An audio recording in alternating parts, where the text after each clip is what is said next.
We're going to further clarify why the Bible would have said, do not put your trust in nobles or the princes of men. Did you place your trust and security in men to rule over you? Are you part of a man's government? Well, that's certainly not a God's government. In fact, many people believe that somehow the U.S. government is a nation that's founded on the Bible. How far from the truth that is. These are not theocracies, so let's get this straight. They're not a government of God. Now, he does allow them to exist until he destroys them, but for the moment now, he's allowing them to exist. It's just tolerance till a time. We're going to read an article. Many people believe that they paid into social insurance or social security, so they're automatically should have to get these benefits. And there's an article that I found. It was written by Michael Tanner, and it's entitled, "Is There a Right to Social Security?" Simple article, one page, says, "You worked hard your whole life and paid thousands of dollars into Social Security taxes. Now it's time to retire. You're legally entitled to Social Security benefits, right? Wrong. There is no legal right to Social Security, and that is one of the considerations that may decide the coming debate over Social Security reform. Many people believe that Social Security is an earned right. That is, they think that because they've paid Social Security taxes, they're entitled to receive Social Security benefits.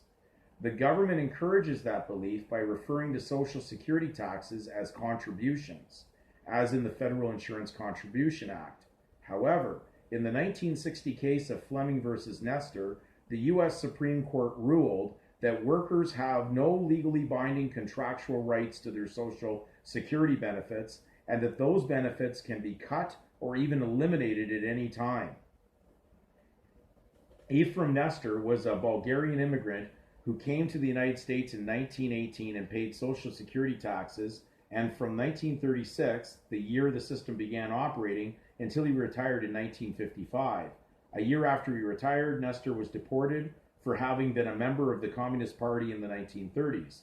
In 1954, Congress had passed a law saying that any person deported from the United States should lose his Social Security benefits. Accordingly, Nestor's $55.60 per month Social Security checks were stopped.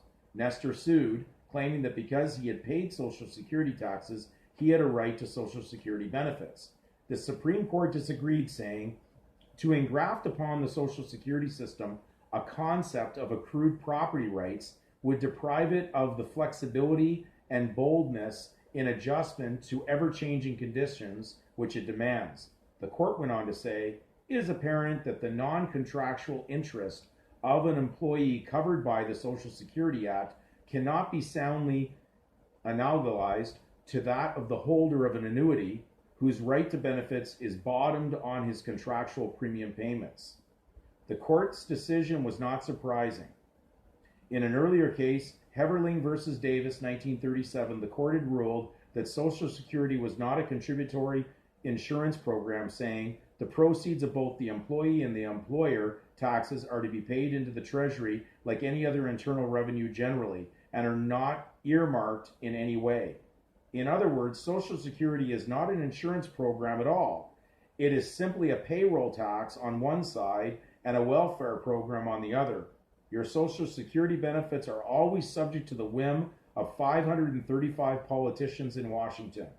Congress has cut Social Security benefits in the past and is likely to do so in the future. In fact, given Social Security's financial crisis, benefit cuts are almost inevitable.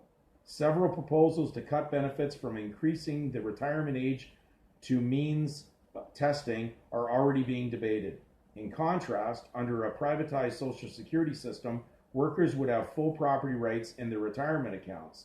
They would own the money in them the same way people own their IRAs or 401k plans. Congress would have no right to touch that money. But since that's not the case, and that's not what's going on, it appears that people that put their trust into a system like that have actually not done their due diligence to realize that they have no rights.